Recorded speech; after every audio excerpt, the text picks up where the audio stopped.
Vimos até aqui que a inconstitucionalidade é uma impureza, é uma nulidade que visa se retirar da ordem jurídica para prestigiar a supremacia da Constituição. Em palavras bem simples, resumidas, foi isso que a gente viu até então. E para que haja um controle de constitucionalidade, exige-se alguns pressupostos.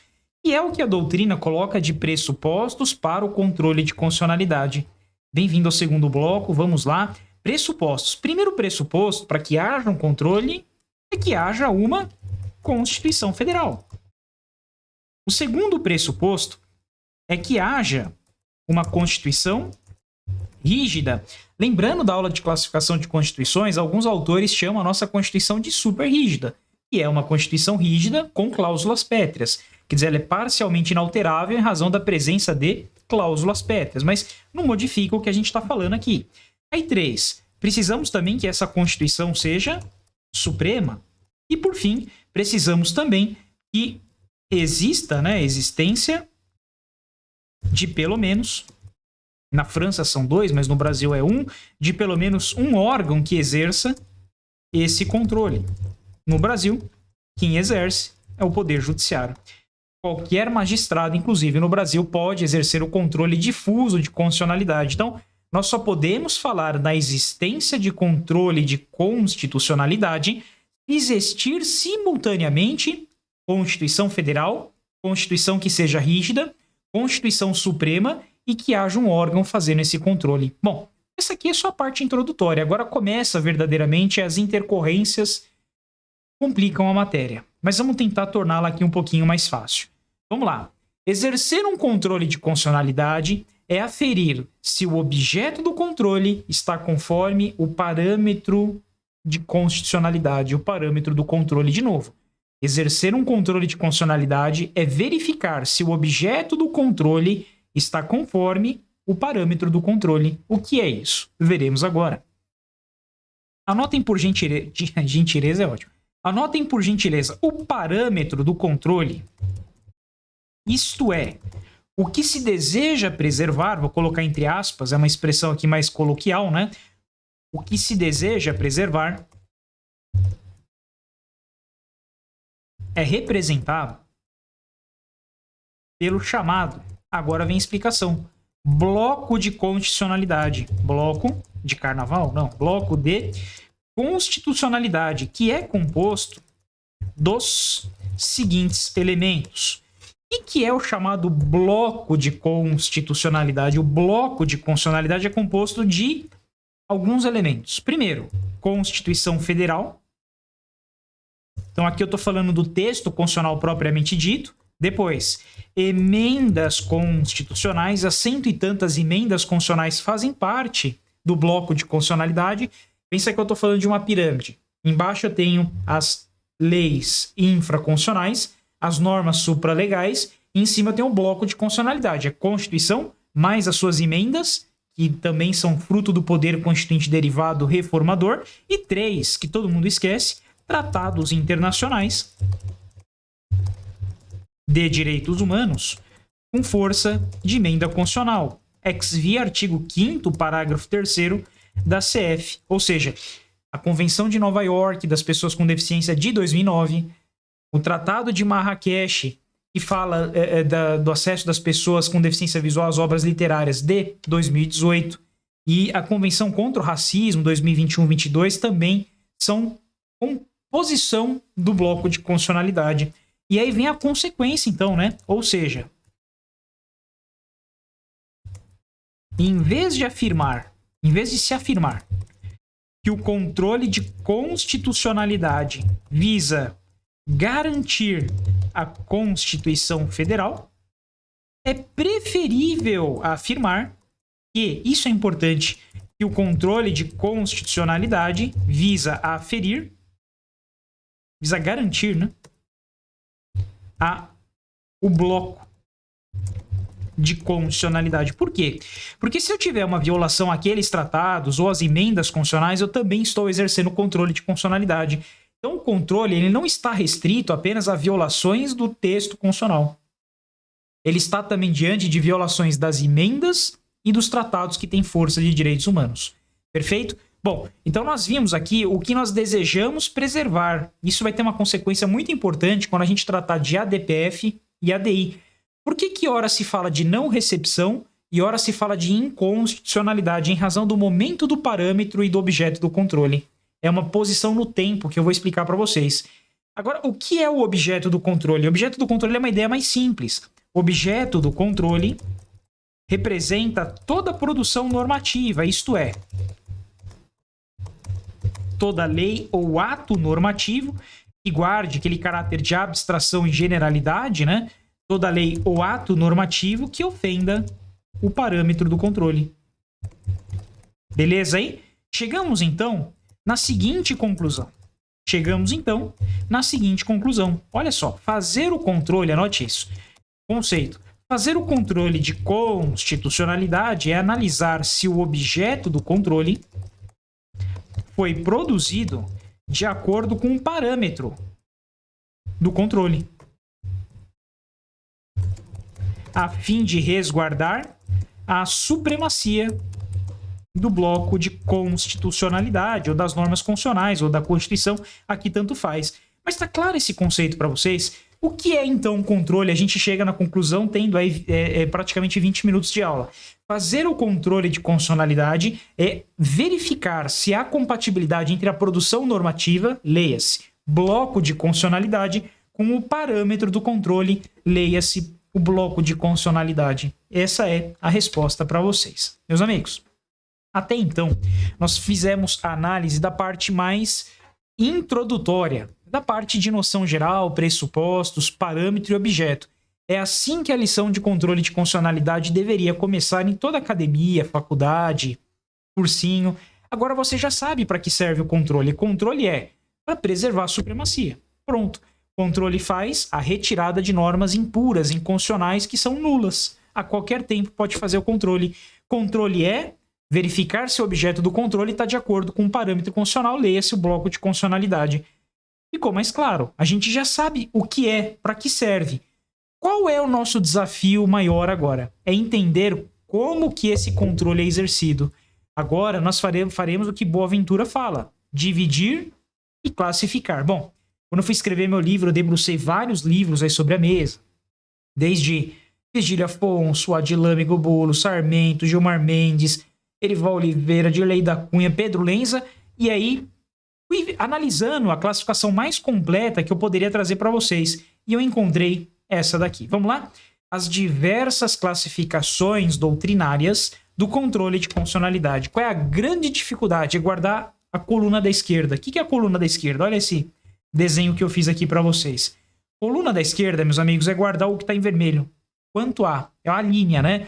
Quanto à conduta do poder público, aí depois, quanto a, deixa eu aumentar um pouquinho aqui, quanto à norma, depois, quanto à extensão, depois, quanto ao grau de violação, depois, quanto ao momento do parâmetro do controle, né? Então, a grande dificuldade dessa matéria, pessoal, é você guardar a coluna da esquerda. Da direita, intuitivamente, a maioria dos candidatos sabe. Agora, associar o quanto a seu respectivo, certo? Essa é a dificuldade. Inconstitucionalidade por ação.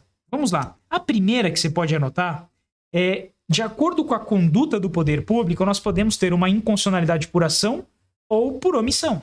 A por ação, existe um ato comissivo. O que é um ato comissivo? Uma conduta, uma ação do poder público que viola o bloco de constitucionalidade.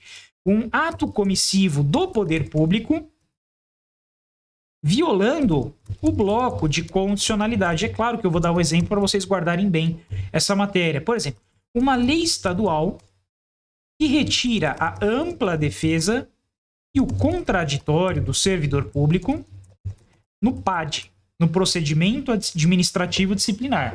A gente sabe que o servidor pode responder a um PAD, um procedimento administrativo disciplinar, mas a ele são garantidos o devido processo administrativo. Agora, você imagina um Estado que fala assim: não, o servidor tem muito direito, a gente tem que instituir a chamada verdade sabida. Olhou lá, tá praticando algo errado, vamos mandar embora como se fosse uma empresa. Pode isso? Não pode. Ou seja, essa lei estadual que retira o contraditório em ampla defesa, violando o devido processo administrativo, padece de uma chamada inconstitucionalidade por ação, porque o poder público fez algo que contraria o texto constitucional. Às vezes, mais grave do que o facere é o non facere. Quem é religioso, seja qual for a religião, muitas têm o ato de contrição lá, que você se arrepende, né? Contrição que você se arrepende do que fez. Arrependo-me por palavras e gestos, atos e omissões. Às vezes a omissão ela é mais grave do que a própria ação, porque a pessoa está consciente de que ela está deixando de fazer e simplesmente ela ignora. E o poder público comete muitas inconstitucionalidades por omissão. Então existe aqui uma inação, uma omissão, um não facere do poder público que não elabora a norma que deveria. Exemplo, ADO ou MI, já explico, tá? Deixa eu só consertar aqui.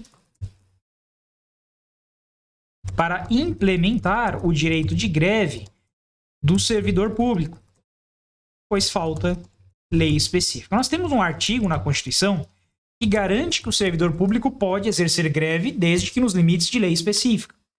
Pergunto para vocês, quase 40 anos da Constituição, eu sou de humanas, né, então arredondo sempre para cima, 36 anos da Constituição, o que acontece, pessoal? Existe essa norma até hoje? Não. 37 para que ele exercerá greve nos termos e limites definidos em lei específica. Não é justo tirar um direito social dele porque o poder público está omisso. Então surgem dois remédios, um remédio constitucional e um remédio do controle de constitucionalidade concentrado para tentar combater as omissões. Para trazer efetividade às normas constitucionais. Lembra do princípio da hermenêutica constitucional, chamado máxima força normativa, para combater o quê? A doença da omissão, a síndrome da inefetividade das normas constitucionais. Então aqui é muito simples. O poder público pode praticar inconstitucionalidade de duas formas. Ou porque fez algo, ou porque deixou de fazer algo. Até aqui, tranquilo? Tá clara a lição para vocês? Vamos para a segunda espécie, que é a chamada inconstitucionalidade formal, suas intercorrências, e inconstitucionalidade material. O que analisa aqui, pessoal? Em relação à norma, nós podemos ter dois vícios. Um que atinge o processo legislativo, chamada inconstitucionalidade formal, que veremos agora, e no próximo bloco a gente examina a inconstitucionalidade material. O que significa a inconstitucionalidade formal? Há um vício no processo legislativo. A maneira como se elaborou a norma constitucional possui um vício em algum momento do processo legislativo. Na iniciativa, na fase constitutiva, complementar, qualquer fase do processo legislativo, há um vício que atinge a elaboração da norma, o nascedouro da norma. Ou seja, o que você pode escrever além disso? Ou seja, há um equívoco na elaboração da norma. Vou dar um exemplo aí. Exemplos. Vício de iniciativa no quórum, na sanção, etc. Por vezes, pessoal, a gente percebe, o parlamentar ele quer tratar de um tema, às vezes é para retirar direitos, né, do servidor público. Aí ele apresenta um projeto de lei tratando da carreira, organização dos servidores. Um deputado federal, um senador, ele tem iniciativa, mas para esse tipo de matéria, 61 fala que não. É uma iniciativa reservada ao presidente da República, ao chefe do Poder Executivo. Ou seja, o que nós temos aqui? Um vício de iniciativa. De outro lado, imagina que a iniciativa não era do governador, ele propõe. Vício de iniciativa também. O que nós temos aqui? Há um vício no início do processo ou no quórum. A lei complementar deveria ser aprovada por maioria absoluta e se equivocou e se aprovou por maioria simples, relativa. Vício no quórum. Vício na sanção. O presidente da República não passa pela sanção dele e o projeto é promulgado. Vício por falta de sanção. Então, é alguma incongruência que acontece no processo legislativo, na feitura da norma. E se a gente se aprofundar mais nisso, pessoal, a gente vai descobrir que a inconstitucionalidade formal se desdobra em, anote aí, 3 espécies. De maneira muito simples e didática aqui para vocês, a doutrina acaba falando muita coisa aqui e acaba confundindo, né? A inconstitucionalidade formal propriamente dita diz respeito ao processo legislativo em si. Exemplo, violação, né, de iniciativa, quórum, sanção, tudo que eu falei ali se aplica aqui. Porque ela é o vício propriamente dito, quer dizer, atingiu alguma coisa no processo legislativo, nós temos a chamada inconstitucionalidade formal propriamente dita. Essa é tranquila. Nós podemos ter também uma violação formal uma inconstitucionalidade formal por violação dos pressupostos objetivos. Ocorre quando a norma violada estabelece pressupostos objetivos. Vou dar um exemplo aqui, ó. Medida provisória. Ela estabelece pra gente que só pode ser feita no caso de relevância e urgência, mas muitas vezes a gente observa que os presidentes em geral, governadores, prefeitos, se valem da medida provisória como se quisessem ser legisladores. Não tem relevância à matéria, não tem urgência, aí deveria ser a lei ordinária comum. Ou o contrário, imagina que há um pressuposto objetivo chamado assim, maioria absoluta para a lei complementar, mas ela é aprovada por maioria simples, também houve. É aquela que era os graus, diria, uma inconstitucionalidade chapada, desvairada, flagrante, você bate o olho nela e se fala, realmente, há uma inconstitucionalidade porque um pressuposto objetivo não foi observado. Também tranquilo. E por fim, nós podemos ter uma inconstitucionalidade formal orgânica, vem de órgão. Por que de órgão? Ou melhor, vou colocar assim, há uma violação da competência para legislar. Isto é, há uma usurpação entre órgãos.